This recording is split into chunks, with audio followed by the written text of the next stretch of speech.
Kalau hati seorang bersih, niscaya pandangannya, pendengarannya, sikap, tutur katanya pasti bersih.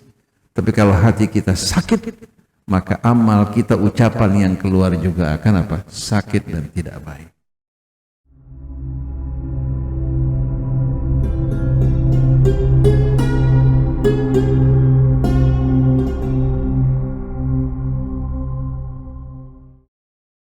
Alhamdulillahi Rabbil Alamin. Hamdan kathiran tayyiban mubarakan fih kama yuhibbu Rabbuna wa yarda. Allahumma salli ala Muhammadin wa ali Muhammad. Assalamu alayka ayyuhan nabiyyu wa rahmatullahi wa barakatuh. Assalamu alayka ayyuhal mab'utsu rahmatan lil alamin.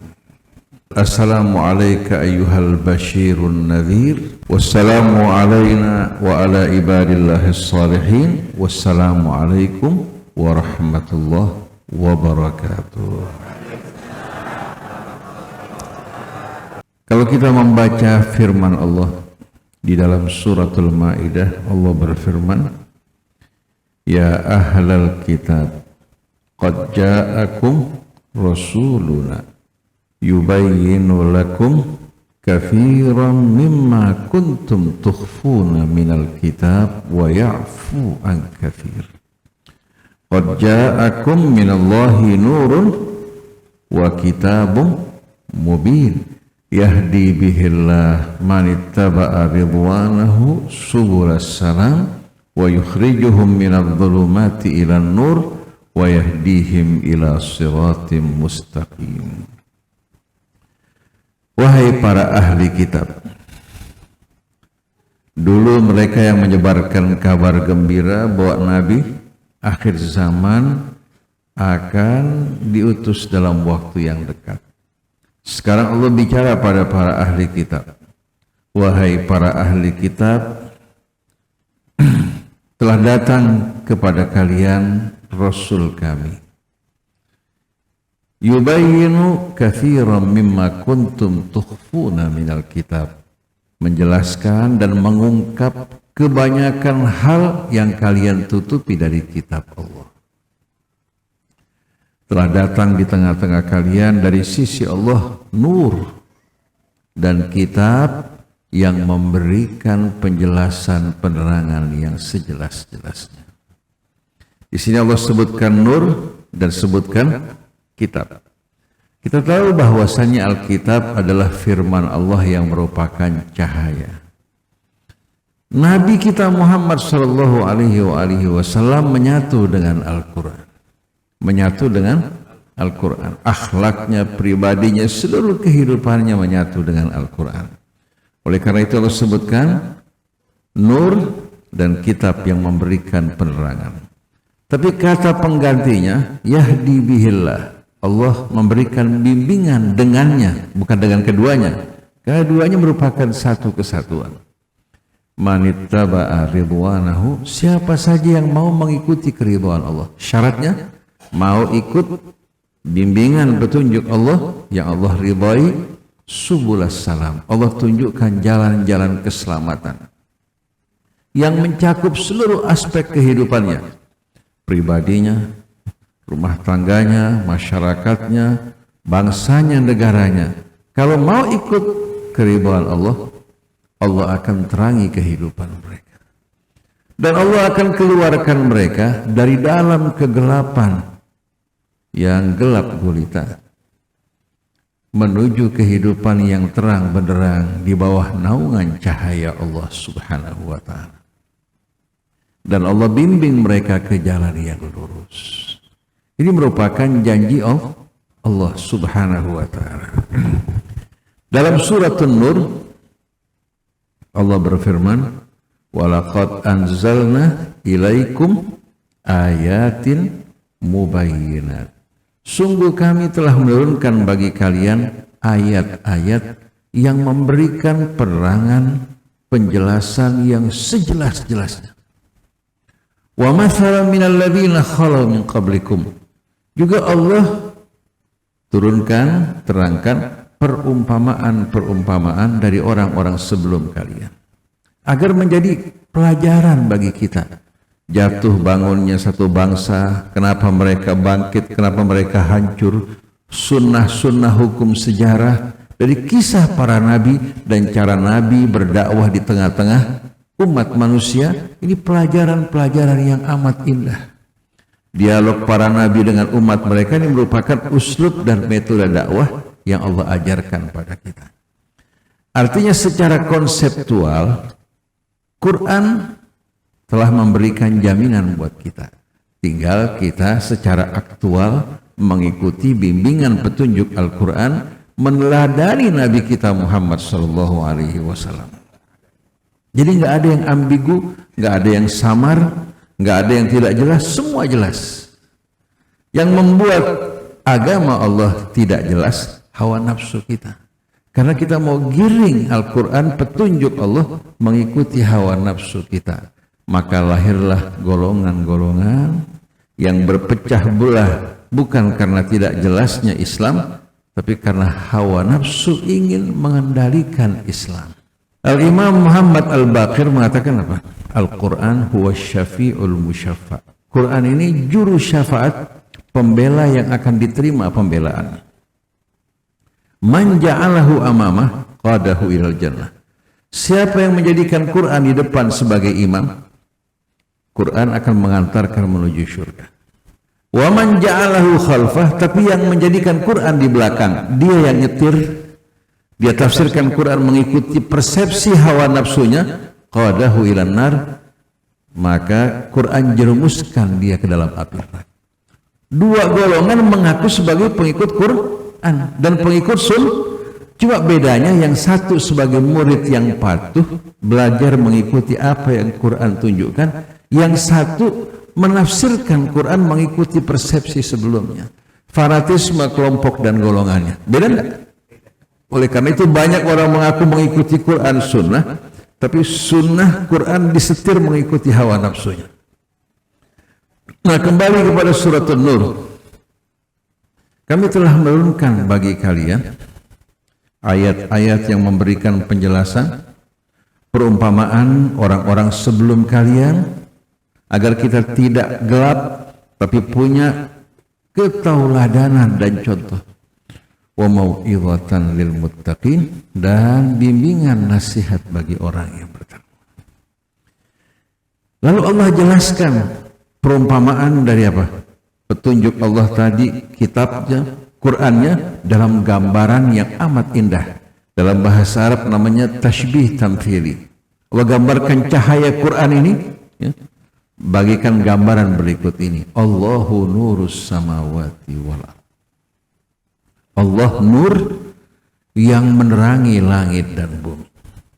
Jelas Allah bukan cahaya, karena cahaya ciptaan Allah. Maksudnya sebagaimana cahaya yang memberikan penerangan yang membuat mata kita bisa jelas melihat segala sesuatu, yang menjadi cahaya yang menerangi perjalanan kita, begitu juga Al-Quran bagi kita semua. Allah munirus samawati wal ardh. Siapa yang membimbing sperma bertemu dengan telur dalam rahim ibu? Kemudian siapa yang membuat telur di saat satu sperma telah membuahkannya berubah dari signal negatif, ya, tidak lagi mengirimkan signal mengundang sperma-sperma yang lain? Siapa yang membuat setelah pembuahan lalu sel membelah mulai merajut organ manusia, syarafnya, tubuh, tulang-tulangnya, begitu juga otot-ototnya hingga menjadi manusia yang sempurna? Semua adalah Allah. Jadi Allah Subhanahu wa ta'ala yang menjadi pembimbing, penuntun, dan yang menerangi seluruh makhluknya di langit maupun di bumi. Ketika tawon membuat rumahnya, ketika juga burung membuat sarang-sarangnya, ketika juga seekor kucing sehabis melahirkan anaknya tanpa pergi ke bidan, tanpa pergi ke dokter kandungan, tanpa pemeriksaan USG, tapi Allah kasih melahirkan 6 anak, tidak ribut seperti ibu-ibu. Betul tidak? Siapa yang membimbing kucing untuk dapat melahirkan anak-anaknya dengan mudah, kemudian menelan ari-arinya, membersihkan tubuhnya. Di saat dia sakit, dia menemukan daun-daunan untuk berobat. Betul lah ibu-ibu sekalian?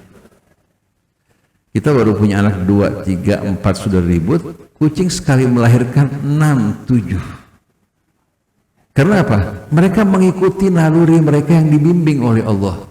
Kalau kita kebanyakan dengan perencanaan di kepala kita yang membuat urusan semakin sulit. Coba kita berusaha bekerja, yang tidak kita mampu serahkan pada Allah. Kita dalam kandungan dijaga, dipelihara, diasuh oleh Allah. Begitu kita keluar juga Allah turun tangan sampai kita berakal. Begitu kita berakal, mulai kita menganggap kita nggak perlu lagi sama Allah. Kita bisa kerja sendiri. Begitu nyasar baru tolong minta bantuan Allah. Betul nggak ibu sekalian? Jadi sebetulnya Allah nggak pernah meninggalkan kita, kita yang lupa kepada Allah. Dulu waktu kita belum berdaya, Allah langsung turun tangan. Begitu kita mulai punya kemampuan, seolah-olah kita tidak lagi butuh pada Allah. Padahal Allah menunggu kita. Kalau kita datang kepada Allah, mohon padanya, mengikuti petunjuknya, pasti kita akan berada dalam rahmat Allah. Nah selanjutnya ibu-ibu sekalian,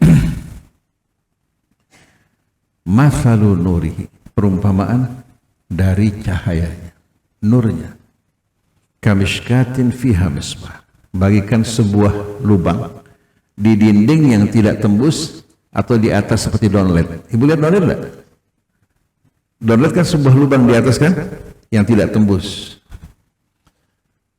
Fiha misbah, di dalam downlet terdapat pelita. Al misbahu fi zujajah, kemudian pelitanya terbungkus oleh cermin.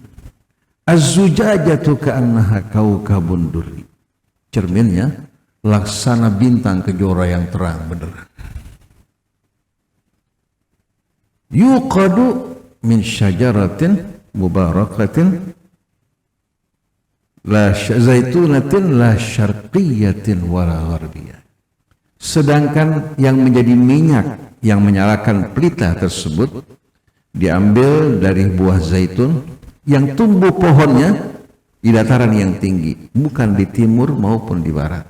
Hingga suatu matahari terbit dia mendapatkan penerangan. Begitu pula di siang hari pada saat terbenam pun ya, menuju ke arah terbenam dia mendapatkan sinar matahari hingga menghasilkan minyak yang jernih dan bersih. La syarqiyah wala gharbiyah. Begitu juga seharusnya kita hadapkan wajah kita ke hadapan Allah, la syarqiyah wala gharbiyah. Hasilnya apa? Yuqadu min syajaratin mubarakatin zaitunatin la syarqiyatin wala gharbiyah yakadu zaituha yubi walau lam tamsasunar. Minyaknya dari cahayanya sebelum tersentuh api seolah sudah terang benderang karena jernihnya minyaknya. Maka lahirlah nurun ala nur, dari tempat yang kecil ya. Kemudian terdapat pelita terbungkus oleh cermin laksana bintang kejora, sedangkan minyaknya jernih bercahaya sebelum tersentuh oleh api. Waktu terkena api dia menyala di tempat yang kecil, terang tidak? Lahirlah cahaya di atas cahaya yang tidak menyisakan kegelapan. Nah kalau miskah ini menjadi perumpamaan dari hati kita, kalbu kita. Kalbu dia menerima masukan dari berbagai macam saluran, pandangan mata kita, telinga kita, betul enggak? Masuk ke dalam hati kita. Nah kalau seandainya kalbu kita diterangi oleh cahaya Allah subhanahu wa ta'ala, kita kan tahu markazul masyair, sumber dari perasaan kita, emosi kita, begitu pula minat untuk melakukan sesuatu, tindakan, kebijakan, keputusan, semua dalam kalbu. Kalau kalbunya buta, kalbunya gelap, maka amal yang lahir juga apa? Oleh karena itu Nabi mengatakan ala inna fil jasadi mubghah. Ketahui dalam jasad manusia ini ada segumpal daging. Idza salahat salahal jasadu kulluh, kalau dia sehat, semuanya sehat. Tapi wa idza fasadat fasadal jasadu kullu, kalau dia sakit semuanya akan ikut sakit. Apa itu ibu sekalian? Ala wahyal qalbu. Qalbu itu dalam anatomi, secara anatomi jantung. Kalau hati dalam bahasa Arab namanya kabid. Kalau orang Mesir bilang kibdah. Secara anatomi kalbu itu apa? Jantung. Maka tanda cinta kan panah di jantung, bukan panah di hati kan? Jadi kalbu itu ya, adalah jantung. Sebagaimana jantung yang memompa darah ke seluruh tubuh, membawa nutrisi, membawa oksigen, begitu juga kalbu kita ini. Dialah yang berperan paling besar dalam memompa, memberikan inspirasi kepada seluruh aktivitas tubuh kita. Kalau hati seorang bersih, ini saya pandangannya, pendengarannya, sikap, tutur katanya pasti bersih. Tapi kalau hati kita sakit, maka amal kita, ucapan yang keluar juga akan apa? Sakit dan tidak baik. Nah, kalau kalbu kita bagaikan miskah, tempat yang kecil diterangi oleh cahaya Allah, kira-kira apa yang keluar dari diri kita bagaimana?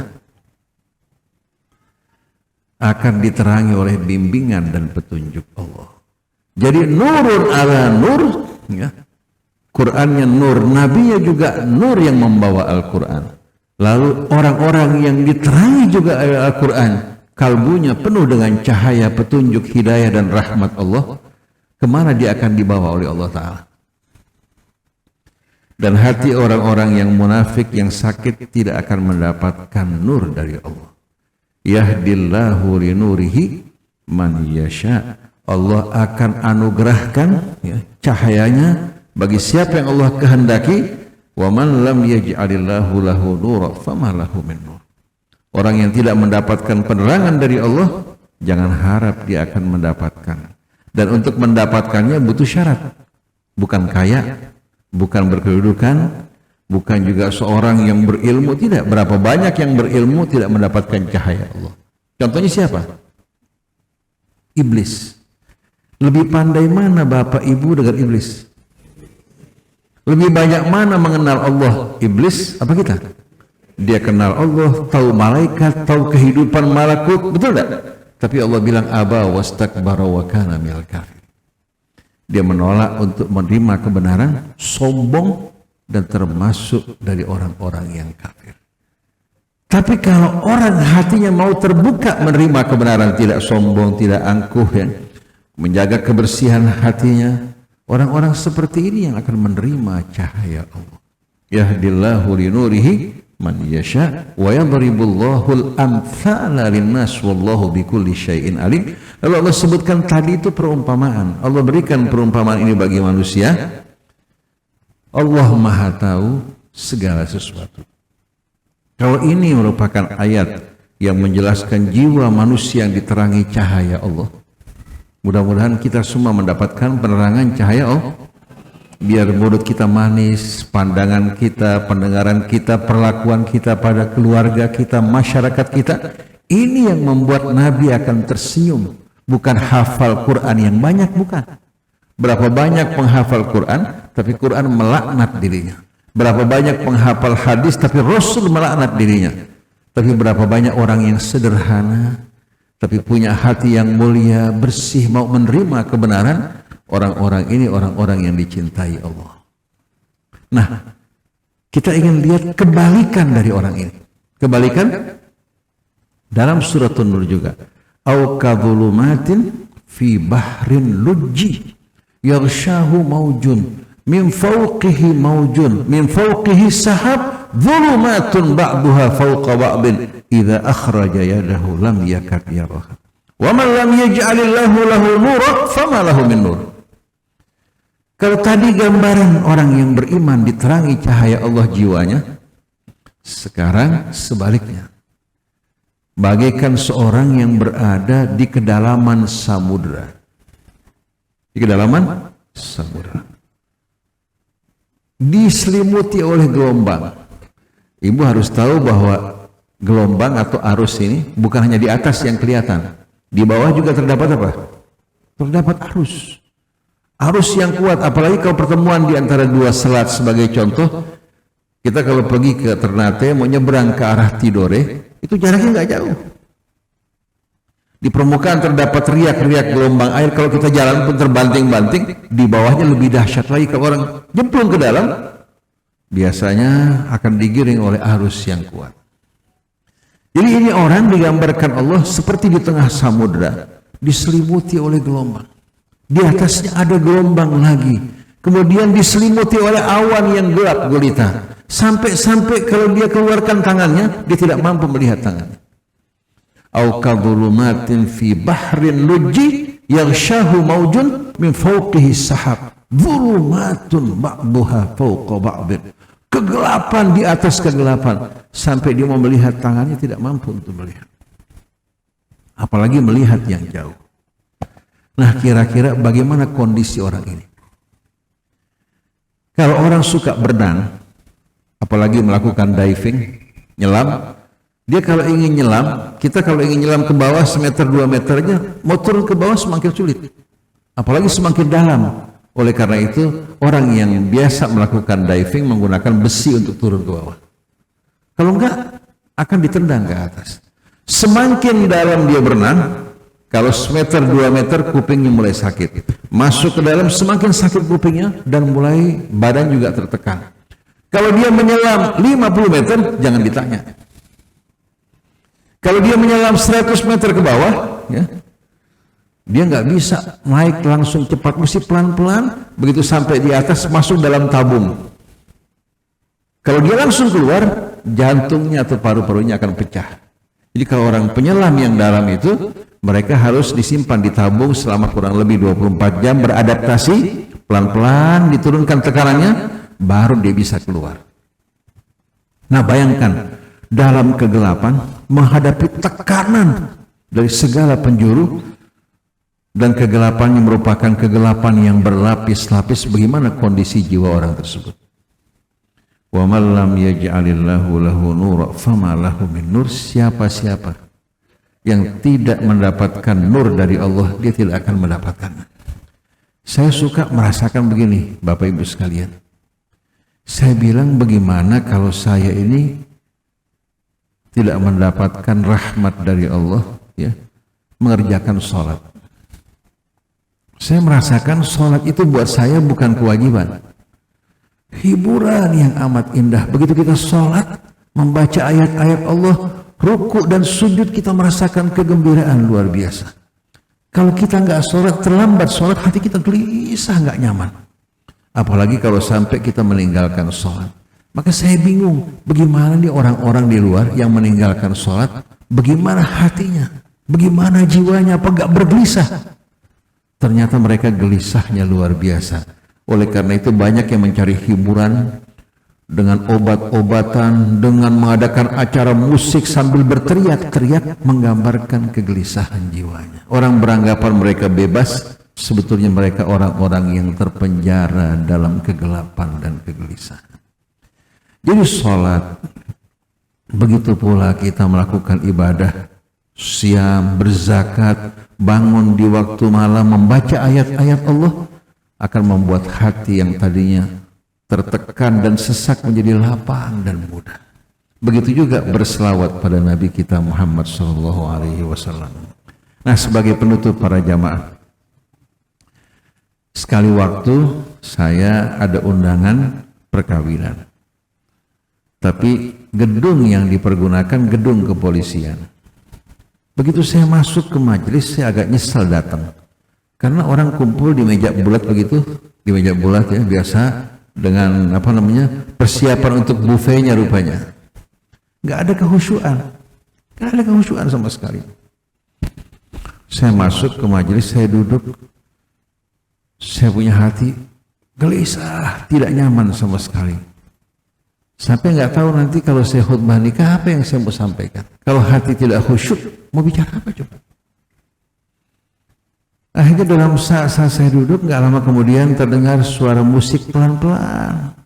Seorang membaca selawat pada Rasulullah dengan syahdu, dengan indah.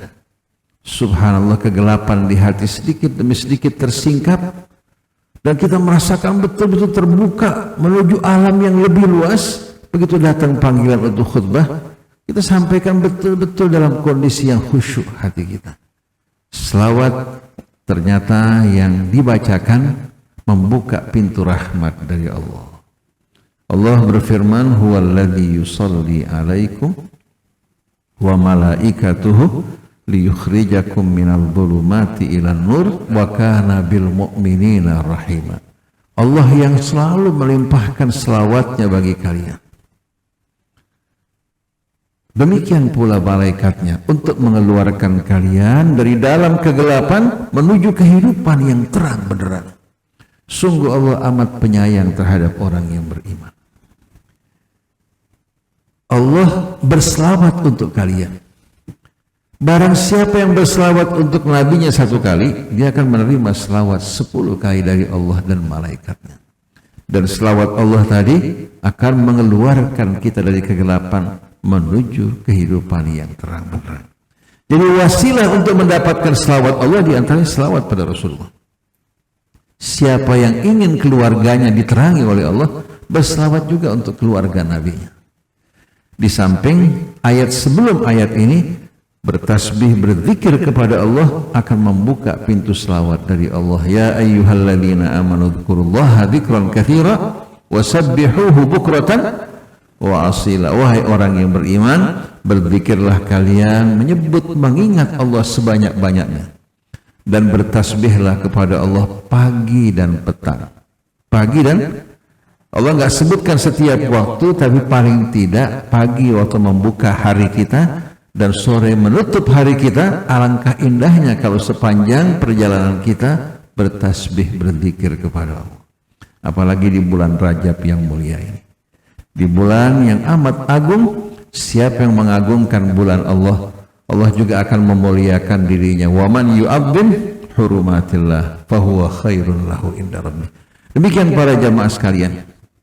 Alhamdulillah Ustaz Zain Muhammad Al-Hadi ya, dengan sabar, dengan tekun membimbing para jamaah sekalian ya, dalam suasana yang penuh dengan rahmat dan sejuk, dan nilainya tidak dapat dibandingkan dengan dunia dan seluruh isinya. Walaupun Bapak Ibu memiliki dunia seluruhnya, tidak akan berarti apa-apa melainkan dengan hati yang terhubung dengan Allah Subhanahu wa ta'ala. Nah, kalimat akhir saya ingin bertanya,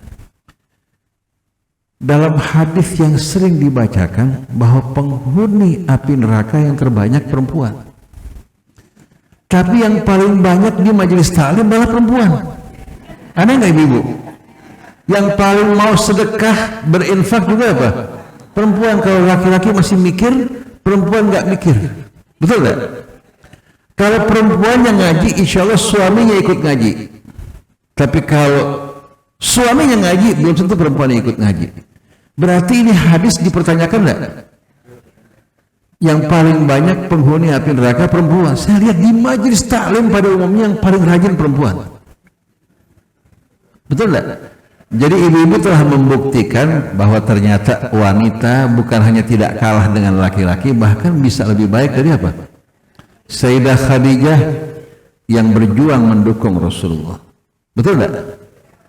Kemudian selalu setiap Jibril datang menyampaikan salam untuk Khadijah. Innallaha yuqri'uki salam. Ibu-ibu boleh tanya kalau suami-suami di sini. Suami ibu kalau ibu cemberut aja pusingnya luar biasa. Betul-betul. Kalau ibu marah-marah, suami walaupun kelihatan gagah, hanya Allah yang tahu dia punya hati begini. Betul enggak? Tapi kalau istrinya senyum, tertawa, menyambut dengan hangat, penuh kecintaan, kesetiaan, saya yakin semua laki-laki apa? Bisa menjadi pejuang-pejuang yang baik. Berarti siapa di belakang laki-laki? Perempuan. Cuma yang dapat bintang laki-laki. Betul tidak? Seperti jenderal yang nggak perang, yang perang prajurit, yang dapat bintang siapa? Jenderal. Jadi ibu-ibu jangan berkecil hati. Mari buktikan ibu-ibu sekalian, ibu tidak kalah dibandingkan dengan kaum pria. Dan buktikan bahwa wanita bukan diciptakan dari iga laki-laki yang bengkok. Ini ada dalam perjanjian lama, tidak terdapat dalam Quran. Hadisnya pun jiplak perjanjian lama. Kalau memang perempuan diciptakan dari kebengkokan, dia bisa beralasan, ya Allah, kami diciptakan bengkok, bagaimana bisa lurus, ya Allah. Betul tidak ibu sekalian? Ini hadis-hadis palsu yang tidak benar. Alhamdulillah, mudah-mudahan kita doakan Habib Zain Muhammad Al-Hadi dipanjangkan umurnya, diberkahi hidupnya, dimurahkan rezekinya, dan apa yang beliau ajarkan membawa keberkahan buat kita semua. Dan beliau ini senior saya datang ke Mesir baru belajar kuliah, beliau sudah selesai kuliah, sudah selesai dia punya magister. Padahal sampai sekarang wajah beliau lebih muda dari saya. Saya masih kelihatan lebih tua dibandingkan beliau hari ini sekalian. Kita doakan mudah-mudahan diberikan kesehatan, kekuatan, dipanjangkan umurnya, diberkahi dan dirahmati semua majelisnya. Begitu pula Bapak Ibu sekalian. Wassalamualaikum warahmatullahi wabarakatuh.